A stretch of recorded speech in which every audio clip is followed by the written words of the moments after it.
L'onction se diffère. amavuta aratandukana. Ça, je t'ai dit. Ibyo ndabikubwiye. Aussi, il me maudit. Nubwo mwanuka. Aussi, il me maudit. Namvuma. Ça ne va pas tenir. Ntago bizakora. C'est sûr. Sibyo? Le Seigneur m'a dit. Uwiteka arambwiye. Ne parle pas ces derniers temps. Ne parle pas ces derniers temps. Le Seigneur est en train d'enlever la prison. La troisième des choses.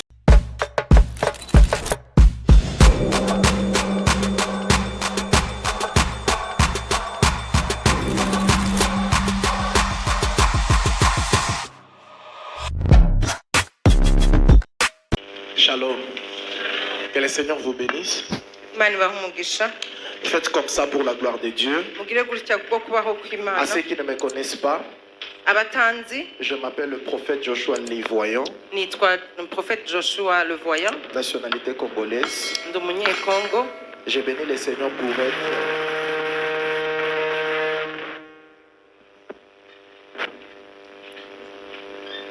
Shalom. Shalom. Faites comme ça pour la gloire de Dieu. Que le diable le veuille ou pas, il ne va plus nous réussir. Amen.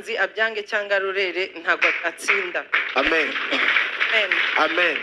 Amen. Qui est dans la joie ce soir? Qui est dans la joie ce soir? Qui est dans la joie ce soir? Qui est dans la joie? Est-ce que là derrière il y a la joie? Amen. Amen. Tu n'es plus dans la crise, mais tu es en Christ. Ne t'occupe pas du passé, sinon tu seras de passé.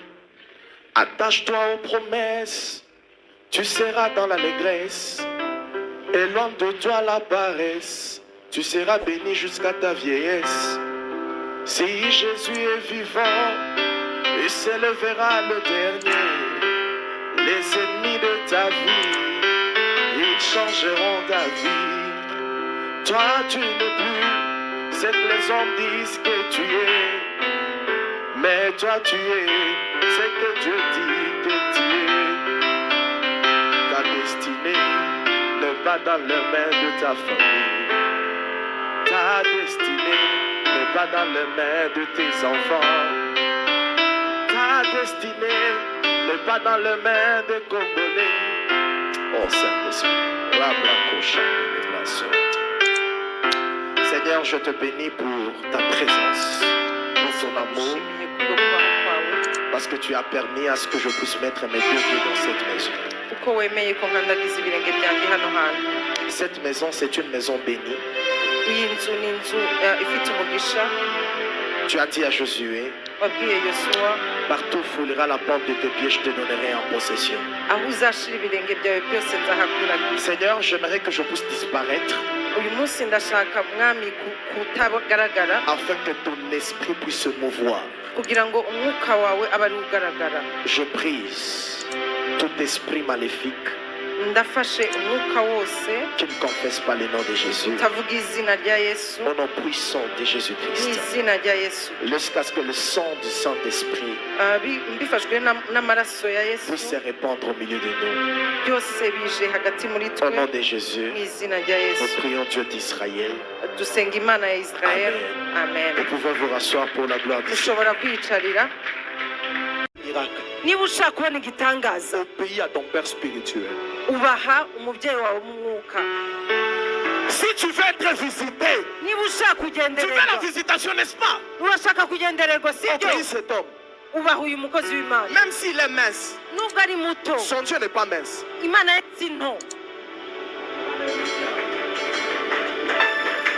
La visitation. La visitation. La visitation. La visitation. La visitation. Je déclare à quelqu'un ce soir, dans ces 5 minutes que je reste à faire, la gloire de Dieu et la visitation du Saint-Esprit commence à toucher ta vie.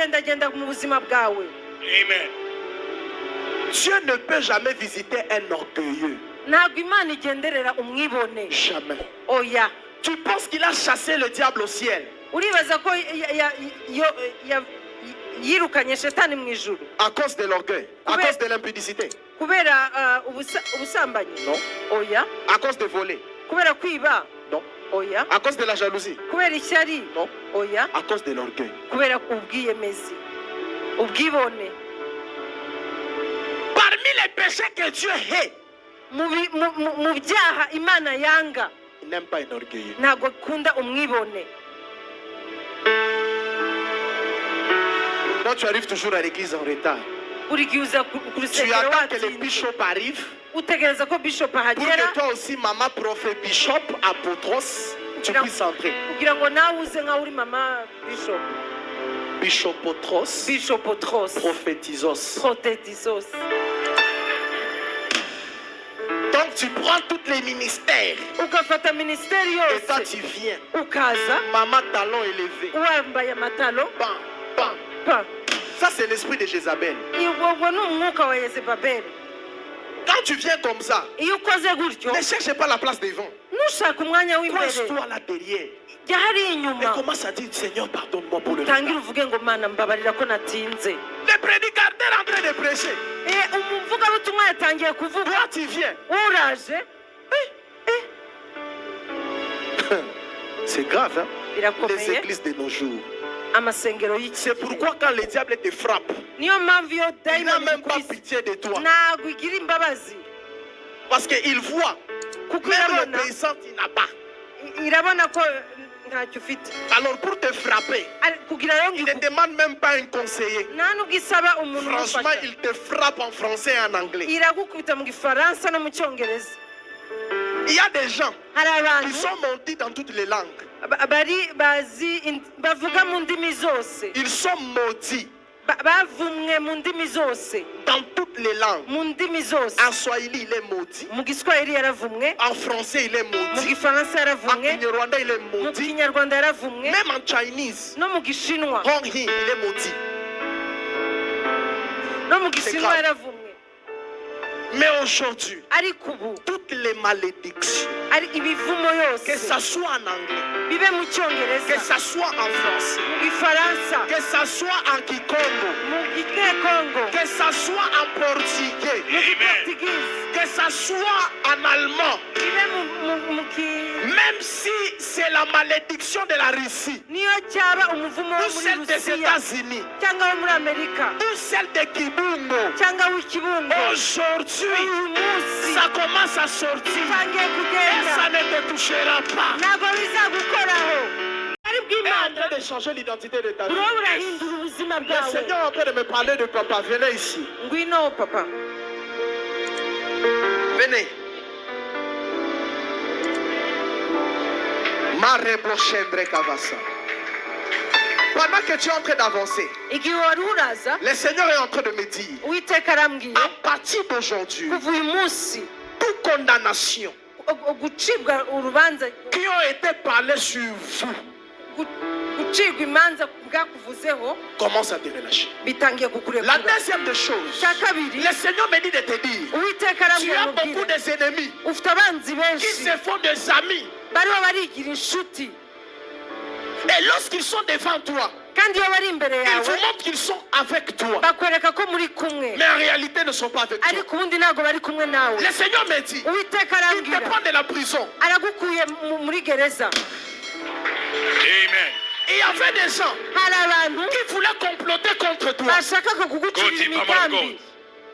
Le Seigneur me parle de toi. uwiteka Je arambwiye vois un homme, ndabona umuntu umugabo ils sont deux. ni babiri Ils voulaient comploter contre toi. bashaka Prophesy. kuguciraho Le Seigneur umugambi. me dit, uwiteka arambwiye ne parle pas ces derniers temps. Ne parle pas ces derniers temps. ntuvuge muri iki gihe. Avant. Le Seigneur est en train d'enlever la prison. uwiteka ariho arakuraho gufungwa. La troisième des choses, icya gatatu le Seigneur me dit, uwiteka il y arambwiye a une somme d'argent que tu attendais. hari amafaranga menshi wari utegereje Tu viens de la recevoir. urayabonye. Amen. La quatrième des choses, icya kane le Seigneur me dit, il restaure ta maison. uwiteka arambwiye ngo ninjire mu nzu yawe. Il restaure ta maison. agaruye urugo rwawe.